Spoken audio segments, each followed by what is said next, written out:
నమస్కారం స్నేహితులారా. కాలం వెనక్కి వెళ్తే మట్టి బంగారంగా మారిన అద్భుత నగరం మనకు కనిపిస్తుంది. అదే పశ్చిమ బెంగాల్లోని విష్ణుపూర్. మల్లరాజుల పాలనలో రాతి కోటలు అధిగమించి కేవలం మట్టితోనే అద్భుతమైన టెర్రాకోట దేవాలయాలు నిర్మించిన శిల్పుల నైపుణ్యం ఇది. ఈ ఇటుకల మీద రామాయణ గాథలు, కృష్ణుడి లీలలు మరియు నాటి సామాజిక జీవనము సజీవంగా కనిపిస్తాయి.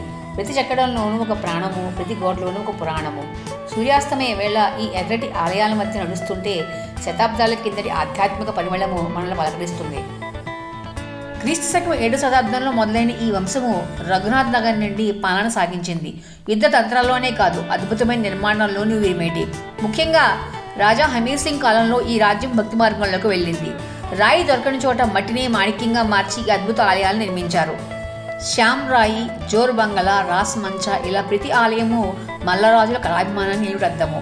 ఇవి కేవలం కట్టడాలు కాదు, మట్టిలో చెక్కిన మహాకావ్యాలు.